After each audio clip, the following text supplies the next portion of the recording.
Hello everyone, नमस्ते सबैजनालाई। आज चाहिँ म तपाईहरुलाई गोदावरी अथवा क्रिसेन्थेममको कटिङ कसरी लगाइन्छ त्यसको बारेमा सम्पूर्ण जानकारी दिनेछु। यसको कटिङ लाउनुलाई चाहिँ मैले अघि नै यहाँनिर मदर प्लान्टबाट यो कटिङहरु लिइसकेको छु र यहाँनिर जगमा पानीमा भिजाइरहेको छु। तपाईहरुले नभिजाउँदा पनि हुन्छ है, यो भिजाउनै पर्छ भन्ने चाहिँ छैन। मैले चाहिँ यहाँ भिजाइरहेको छु है।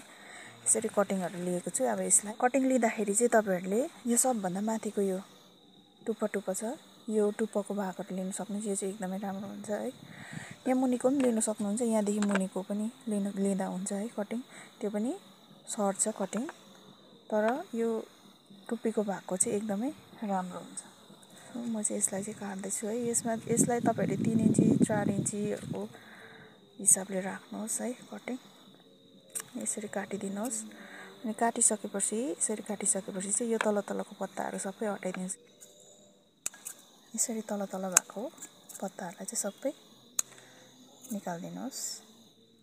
माथिको चाहिँ सबै निकाल्नु पर्दैन, माथिको 2-4 टा चाहिँ छोड्दिनुहोस्। यसरी म यहाँ सबै पत्ताहरु हटाइदिनेछु यिनीहरुको। काट्दाखेरि यस्तो नोटदेखि अलिक मुनि काट्नुहोस्। र यसरी नै म यो कटिङहरु जति पनि मैले लिइसकेको छु है, त्यसको सबै तलको पातहरु चाहिँ हटाइदिनेछु। र यो मैले जति पनि लिएको छु आज है, यो चाहिँ ठुलो वाला जायन्ट भेराइटीको मल्टिफ्लोरा र पमपमको पनि छ है। मैले त्यो चाहिँ अस्ति राखिसके। पमपम र मल्टिफ्लोराको पनि प्रोसेस सेम हो। सेम यसरी नै राख्ने हो कटिङ चाहिँ। लाग्नु त जायन्ट भेराइटीमा थुप्रो फुल लाग्छ है, तर पछाडी हामीले त्यसलाई बनाएर एउटा मात्रै त्यसलाई फुल आउनु दिनुपर्छ। त्यो सानो कोपिला हुँदाखेरि नै त्यसलाई छेउछेउको साइडको कोपिलाहरुलाई हटाएर हामी बीचको कोपिला मात्रै राख्छौं। अन्त त्यो चाहिँ एउटा मात्रै ठुलो फुल्ने गर्छ। अनि यो मल्टिफ्लोरा र पमपम चाहिँ सानो फुल्छ, तर बोटभरि एकदम ढकमक्क फुल्छ। त्यसको बोटहरुलाई हामीले अलिक ठुलो भएपछि पिन्चिङ गर्दै लानुपर्छ। यो मल्टिफ्लोरा र पमपमको भेराइटीलाई चाहिँ यो ठुलो वाला जायन्ट भेराइटीकोलाई चाहिँ पिन्चिङ गर्नु हुँदैन। तर जब यसको सानो कोपिलाहरु लाग्न थाल्छ, त्यतिबेला नै चाहिँ हामीले साइडको कोपिलाहरु हटाएर बीचको कोपिला मात्रै राखेको छ। ठुलो एउटा फुल्छ, राम्रो देख्छ।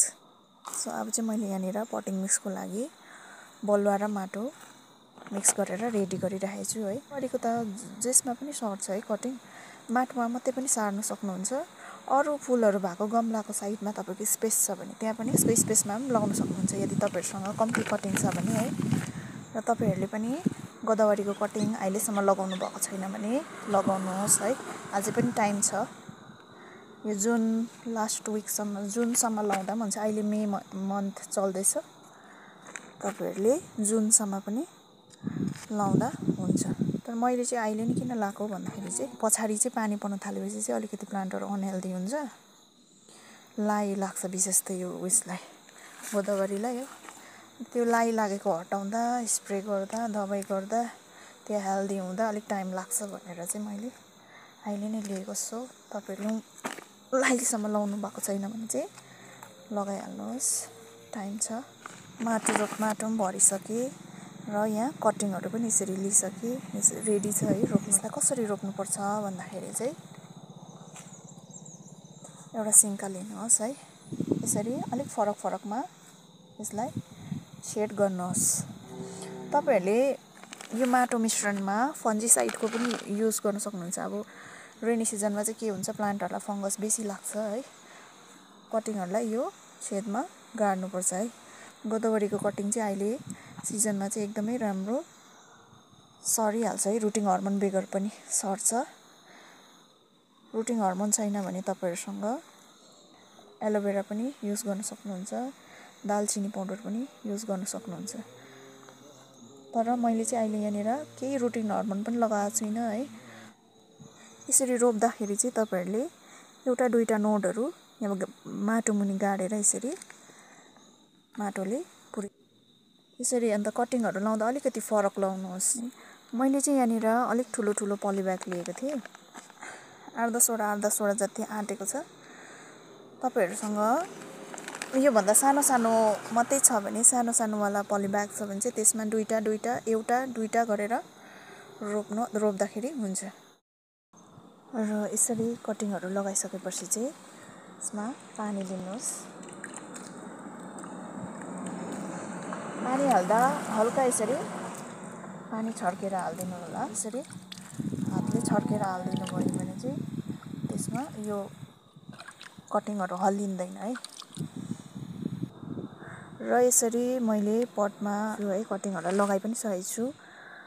अब चाहिँ यसलाई चाहिँ राख्दाखेरि चाहिँ हामीले सेड भएकोमा है, यसलाई डाइरेक्ट पानीले नभेट्ने जग्गामा राख्नुहोस्। तर बिहानको घामले उज्यालोले चाहिँ भेट्ने जग्गामा राख्नुहोस्। अनि यो जब यो सुक्छ, यो माटो जब सुक्छ तब चाहिँ पानी दिनुहोस्। र यो 15 देखि 20 दिनभित्रमा यसको जरा लाग्छ है। त्यसपछि चाहिँ म यिनीहरूलाई एक कुरा गरेर अर्को पटमा सार्नुपर्छ। त्यसको पनि म भिडियो बनाएर तपाईँहरूलाई अवश्य पनि देखाउने छु है।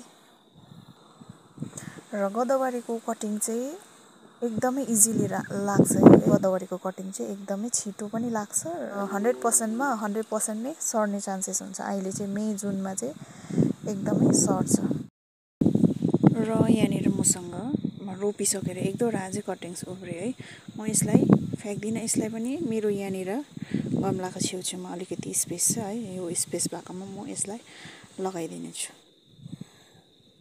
यसरी